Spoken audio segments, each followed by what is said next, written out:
শাক আর ডাটা দিয়ে মসুরির ডাল আর সাথে মুচমুচে চাল কুমড়োর বড়ি। এই সাধারণ নিরামিষ রান্নাটি যে এত অসাধারণ এবং মজাদার হতে পারে তা রান্না না করলে সত্যি কল্পনা করতে পারতাম না। হ্যালো এভরিওয়ান, আসসালামু আলাইকুম, welcome back to my channel Zaki's cooking blog থেকে আরও একটি নতুন রেসিপি দেখার জন্য সবাইকে স্বাগতম। আর আজকের এই রান্না আমি এমন একটা স্পেশাল ফোড়ন ব্যবহার করেছি যা এর স্বাদ বাড়িয়ে দিয়ে 100 গুণ। কিভাবে বানালাম এই স্পেশাল নিরামিষ, পুরো ভিডিও কিন্তু একটু স্কিপ করো না, শেষ পর্যন্ত দেখতে হবে, তা না হলে এই স্পেশাল সিক্রেট ফোড়নের রহস্যটা একদম মিস হয়ে যাবে। আর যে ফোড়নে এই রান্নাটা করব এতটা মজাদার হয়, এই ফোড়নটা দিলে আর বলার মতো নয়। তো চলো বন্ধুরা, কিভাবে এই মিষ্টি কুমড়া শাকের ডাটা এবং জালি কুমড়ার বড়ি দিয়ে এই মজাদার নিরামিষ রেসিপিটা তৈরি করি দেখে নেওয়া যাক। এখানে দেখো মিষ্টি কুমড়া শাক নিয়েছি একদম টাটকা, আর এগুলো কিন্তু শাক বেছে এবং ডাটাগুলো বেছে নিব। আমরা তো প্রতিদিন কত রকমের নিরামিষ রেসিপি বানিয়ে খাই, তবে আজকের এই মিষ্টি কুমড়া শাকের ডাটা, মসুরির ডাল আর মচমচে জালি কুমড়া বড়ি মেলবন্ধন একদম অন্যরকম।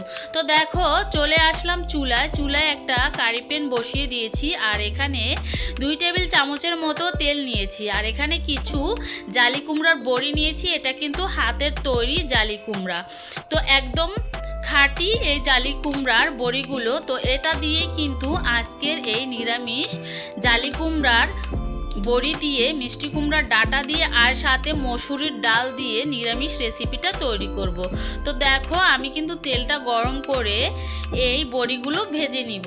তো 4 থেকে 5 মিনিট ধরে মিডিয়াম আঁচ করে একদম মচমচে করে ব্রাউন কালার করে বড়িগুলো ভেজে নিচ্ছি।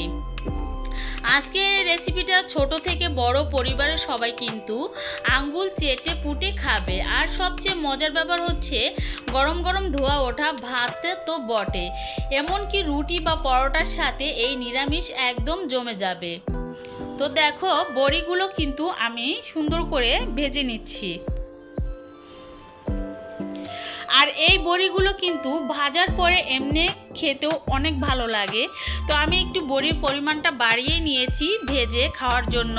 তো আমার বাচ্চারাও কিন্তু অনেক পছন্দ করে এই বড়িগুলো।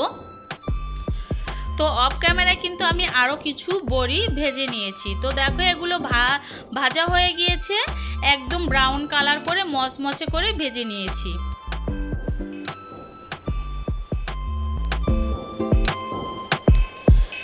এই পর্যায়ে দেখো বড়িগুলো তোলার পরে এখানে আরও 2 টেবিল চামচের মতো তেল দিয়ে দিলাম, আর অল্প তেলেই কিন্তু এই রান্নাটা করে নিব।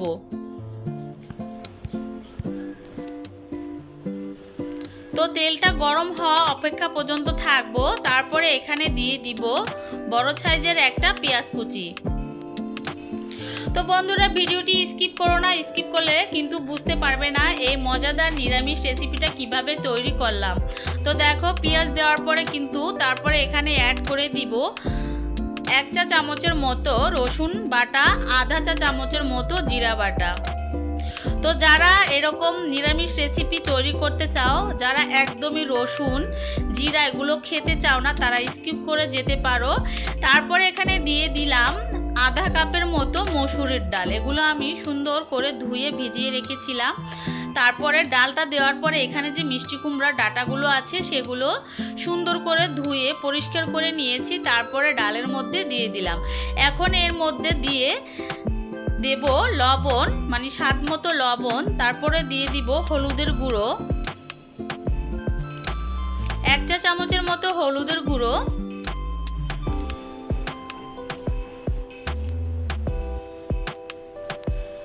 সবগুলো উপকরণ দেওয়ার পরে ভালোভাবে আমি এখানে সুন্দর করে কষিয়ে নেব 4 থেকে 5 মিনিট ধরে। আর এখানে দিয়ে দিবে কাঁচা মরিচ, অবশ্যই কাঁচা মরিচটা দিবে। আর অফ ক্যামেরায় কিন্তু এখানে আধা চা চামচের মতো শুকনো মরিচের গুঁড়ো দিয়েছি।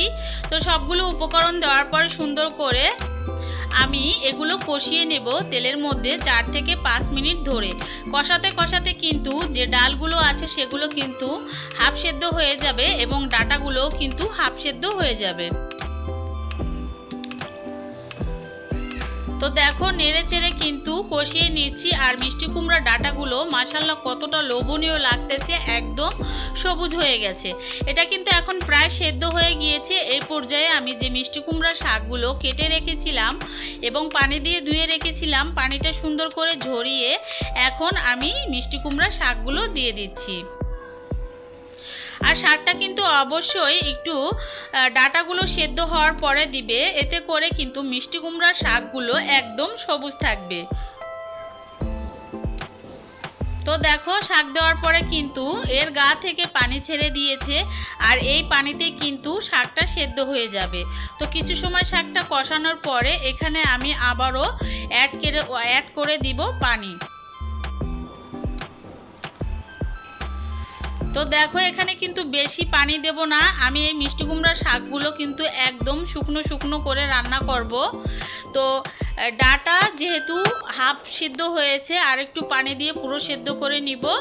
আর এই পর্যায়ে দেখো যে বড়িগুলো আমি ভেজে নিয়েছিলাম সেগুলো দিয়ে একদম পানিটাকে সুন্দর করে হাই হিট করে জাল করে শুকিয়ে নিব। তো দেখো বড়িগুলো দেওয়ার পরে ঢাকনা দিয়ে ঢেকে হাই হিট করে রান্না করে নেব। এতে করে কিন্তু মিষ্টি কুমড়ার যে শাকগুলো আছে সেগুলো কিন্তু একদম সবুজ থাকবে। তো 6 থেকে 7 মিনিট ধরে আমি কিন্তু জাল করে নিয়েছি। আর এই যে পানিটা সেটা কিন্তু একদম শুকিয়ে নিয়েছি। তো এটা কিন্তু একটু অন্য চুলায় দিয়ে আমি এখন ফোড়নের জন্য এখানে দিয়ে দিলাম তেল। ফোড়নের জন্য দিয়ে দিলাম পরিমাণ মতো তেল। তেলটাকে সুন্দর করে গরম করে নিব। আর এই ফোড়নটা দেওয়ার কারণে কিন্তু এই নিরামিষ রেসিপিটা খেতে অনেক ভালো লাগবে আর খুবই সুন্দর একটা ফ্লেভার বের হবে। তো ফোড়নের জন্য এখানে আমি দিয়ে দিব 3টে শুকনো মরিচ। শুকনো মরিচগুলো আমি সুন্দর করে ভেজে নিব, আদা ভাজা করে নিব। তারপরে এই পর্যায়ে এখানে দেখো বড় সাইজের একটা রসুন নিয়েছিলাম। রসুনটা একদম পুরো আমি কুচি কুচি করে এই তেলের মধ্যে দিয়ে দিলাম। রসুনের যে একটা ফ্লেভার ভাজার খুবই সুন্দর। আর যারা বেশি একদম নিরামিষ খাও, মানে রসুন পেঁয়াজ ছাড়া, তারা কিন্তু এটা স্কিপ করে যেতে পারো। তো আমার রসুনের ফ্লেভারটা অনেক ভালো লাগে, তাই আমি এখানে রসুন ব্যবহার করলাম। দিয়ে দিলাম জিরা। তো জিরাটা দেওয়ার পরে সুন্দর করে রসুন এবং জিরা ভেজে নিব। আর এই মুহূর্তে কিন্তু খুবই সুন্দর একটা ফ্লেভার বের হয়ে এসেছে। আর এই নিরামিষ রেসিপিতে কিন্তু এই ফোড়নটা দিলে অনেক অনেক ভালো লাগে খেতে। তো দেখো এখন কিন্তু আমি এগুলো ভাজার পরে একদম ব্রাউন কালার করে ভেজে নিয়েছি। এই পর্যায়ে কিন্তু আমি এগুলো এর মধ্যে ঢেলে দিলাম। তারপরে কিছু সময় ধরে আবারও জাল করে নিব আর একদম পানিটা শুকিয়ে নিব। দেখলে তো বন্ধুরা কত সহজেই তৈরি হয়ে গেল জিভে পানি আনা এই অনন্য নিরামিষ রান্নাটি।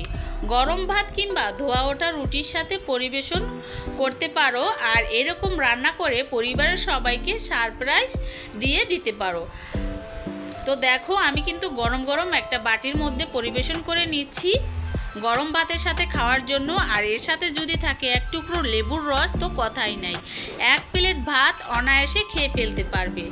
তো তোমরা তো অনেকেই অনেকভাবে এরকম নিরামিষ রেসিপি তৈরি করে খেয়েছো। আর এই নিরামিষ রেসিপিটা একবার হলো তৈরি করে খেয়ে দেখবে, অনেক ভালো লাগবে। আজকের এই রেসিপিটা আর আমার এই স্পেশাল ট্রিক্সটি তোমাদের কাছে কেমন লাগলো অবশ্যই আমাকে কমেন্টের মাধ্যমে জানাবে। ভালো লাগলে লাইক ও শেয়ার করে একদম ভুলবে না। আজ এই পর্যন্তই। সবাই ভালো থাকো, সুস্থ থাকো এই কামনা করি। আল্লাহ হাফেজ।